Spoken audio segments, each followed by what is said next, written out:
Welcome to the Doge Diaries, diving deep into government efficiency. So this Doge initiative, right? It's like a whirlwind of activity already. Musk and Ramaswamy aiming for a $2 trillion cut in the federal budget. Ambitious, to say the least. 2 trillion? That's a lot. Almost a fantasy if you ask me. Where do they even begin to look for those kinds of savings? Well, the articles mention a few key areas. Defense spending is the obvious target, right? It's a massive chunk of the budget. Yeah, but cutting defense spending is always politically tricky. Everyone wants a smaller government, but no one wants to see their local base close. True, but then there's also healthcare spending, particularly programs like Medicare. Lots of potential for savings there, apparently due to inefficiencies and, overpayments and such. Healthcare is another sensitive area. Any cuts there could face major pushback. Oh, absolutely. Then there's the whole regulatory landscape. They're talking about slashing regulations left and right. Big focus on those put in place by agencies that weren't specifically authorized by Congress. So basically using the Supreme Court's recent decisions to roll back agency power. Interesting strategy, but I wonder how effective it'll be in the long run. Well, yeah. And they're not stopping there. They're even looking at spending hidden within the tax code, trying to identify, like tax breaks and subsidies that are essentially government spending in disguise. Oh, that's a new one. I haven't heard much about that angle before. It's all part of this grand vision of a leaner, more efficient government. Musk and Ramaswamy, they've assembled quite the team, by the way. Silicon Valley heavy hitters like Mark Andreessen, Travis Kalanick, and a few others. They're calling it the Doge Dream Team. A dream team? Sounds more like a rogues gallery to me. Some of those names have a history. Kalanick? Really? Well, they're certainly not afraid to shake things up. Disruption is kind of their MO, isn't it? Disruption can be a good thing, but it can also be incredibly destructive, especially when it comes to something as complex as the federal government. I mean, have these people ever actually worked in government? That's a fair point. They're definitely coming from an outsider's perspective, but that might not be a bad thing entirely. Fresh eyes and all that. I guess we'll see. But with Marjorie Taylor Greene heading the subcommittee working with DOGE, I'm not holding my breath for smooth bipartisan cooperation. Yeah, her involvement definitely throws a wrench into things. Makes it harder to see how this will play out, right? It does. And speaking of playing out, this whole DOGE-UN thing is fascinating. Former UN officials launching their own efficiency audit. It's like DOGE is going global. Right? Hugh Dugan and his crew are asking some tough questions. Is the UN working? And, more importantly, is it working for us? They're looking at outcomes, not just outputs, focusing on results. It sounds like they're trying to apply the same DOGE principles to the international stage, holding the UN accountable for its performance, particularly its use of US funding. Exactly. And with the US contributing such a large portion of the UN's budget, we definitely have a vested interest in ensuring it's not being wasted. Preventing things like, that $59 million embezzlement case or the oil for food scandal from happening again. Absolutely. It will be interesting to see what they uncover and how much resistance they encounter. The UN bureaucracy is probably even more entrenched than the one in Washington.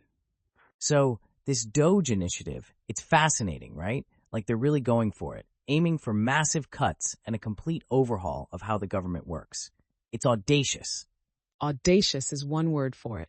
I'm still trying to wrap my head around the sheer scale of what they're proposing. $500 billion? That's an enormous amount of money. It is, but think about the bloat in Washington. 90,000 pages of regulations, 400 agencies. It's like a bureaucratic monster that's grown out of control. Okay, but how do you even begin to tackle something that size? Where do you start making cuts? Well, the articles mention a few key areas. Education, for example, seems to be a prime target. They're questioning the effectiveness of the Department of Education and whether it's actually delivering on its promises. Right, but eliminating an entire federal department? That's a monumental task. The political pushback would be immense. Oh, for sure. But they're also talking about relocating departments. Moving the agriculture department to Iowa, for instance. Getting them closer to the people they're supposed to be serving. Interesting idea, but again, logistically and politically, it would be a huge undertaking. And what about the people involved? Musk, Ramaswamy, this dream team they've assembled. Do they really have what it takes to navigate the complexities of government? Well, Ramaswamy's story is pretty impressive, going from biotech entrepreneur to, potential government reformer. And Musk, well, he's Musk. He's used to tackling seemingly impossible challenges. Plus, they brought in Kalanick and Mark Andreessen. Kalanick, the Uber guy? He's a controversial figure, to say the least. And Andreessen, while brilliant, is known for his strong libertarian views. How will that play out in the political arena? They are definitely not playing it safe. They're also talking to Sriram Krishnan, who worked with Musk during the Twitter takeover, and Antonio Gracias, Musk's longtime ally. It's like they're building a team of disruptors. Disruptors, yeah. But government isn't a startup. It's a complex, often dysfunctional system with its own set of rules and entrenched interests. I'm curious to see how their Silicon Valley mindset translates to the world of Washington politics. So, Steve Huntley's piece really lays out the challenge, doesn't it? This idea of shrinking the government. It's been tried before. Reagan, Clinton, even Trump. And yet here we are. Yeah, it's like a perennial campaign promise. Cut waste, fraud, and abuse. Everyone's for it, but no one seems able to actually do it. Huntley's point about the administrative state, though, that really resonated with me. This unelected bureaucracy making decisions that impact all of us. It's a bit unsettling. It is. And he's right, it's not exactly democratic. But dismantling it, that's a tall order, even for Musk and Ramaswamy. Especially with Marjorie Taylor Greene in the mix. That's a recipe for gridlock if I've ever seen one. Can you imagine her cooperating with, well, anyone? It's hard to picture, yeah.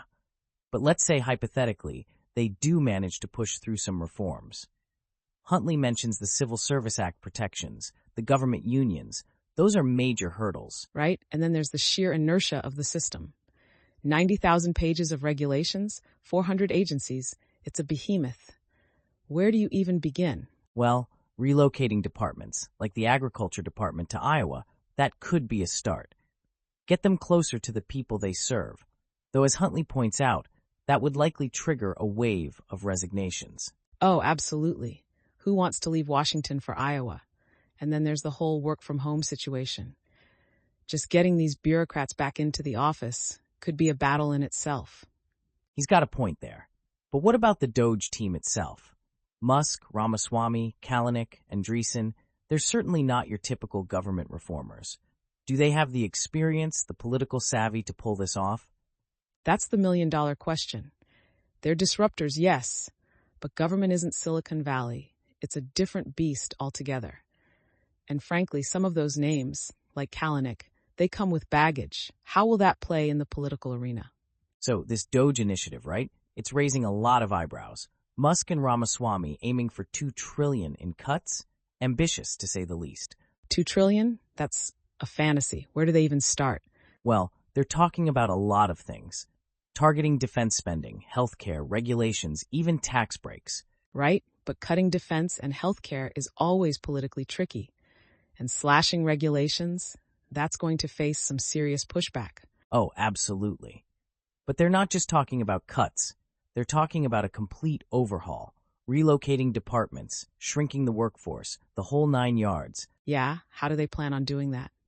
The government isn't exactly known for its flexibility. Well, they're banking on a strong electoral mandate and a friendly Supreme Court. Plus, they want to leverage recent decisions that limit the power of federal agencies. Interesting strategy. But what about the legal challenges and the potential lawsuits? They don't seem too worried about that. They're more focused on the big picture, the grand vision of a leaner, more efficient government.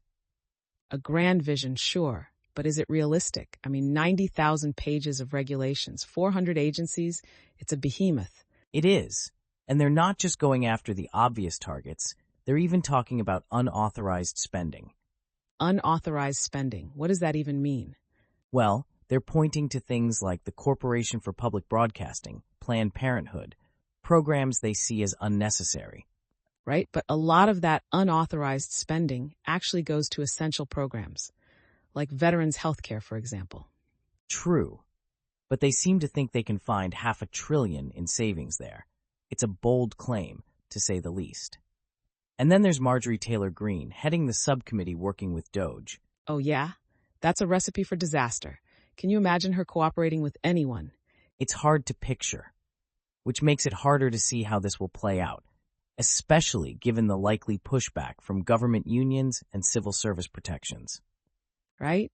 And then there's the sheer inertia of the system. It's like trying to turn a battleship, even for Musk and Ramaswamy. So this DOGE initiative, It's like a two-pronged attack on government bloat, right? Musk and Ramaswamy leading the charge on the spending side, trying to slash $2 trillion. $2 trillion. It's mind-boggling. Yeah, $2 trillion is a huge number, almost unrealistic. But it sounds like they're starting by just shining a light on wasteful spending, right? Publicly shaming agencies and contractors into being more efficient. Exactly. Name and shame. Defense spending, healthcare, regulations, even tax breaks. They're looking at everything. Everything is on the table, which, sounds great in theory, but how much can they actually achieve if they don't have the power to directly implement changes? They're relying on the OMB, on Congress, on public pressure. It's a lot of hope baked into this whole thing, isn't it? well, yeah, they're playing the long game, trying to build an electoral mandate, shape public opinion.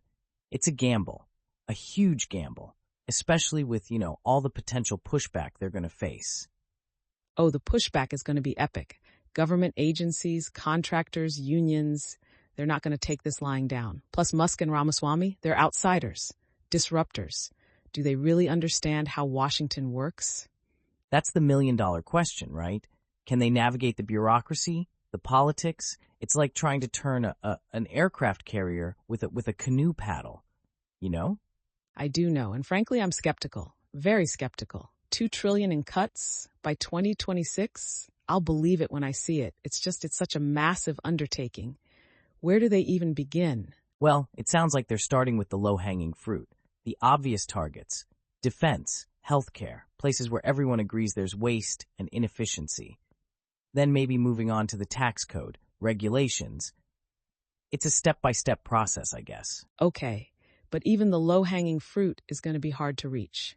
Defense contractors have powerful lobbies. Healthcare is a political minefield. And don't even get me started on the regulatory swamp. Plus, have we talked about the timeline? July 4th, 2026? That's like no time at all in government terms. True. It's incredibly ambitious. Audacious, even. But hey, that's Musk, right? He likes to swing for the fences. And who knows? Maybe, just maybe, they'll surprise us all. Maybe they'll actually make a dent in this bureaucratic behemoth. And well, we've covered a lot of ground today on this fascinating and, let's be honest, somewhat bewildering DOGE initiative. Only time will tell what the real impact will be. Thanks for joining us on the DOGE Diaries, and we hope you'll tune in next time for more deep dives into the world of government efficiency.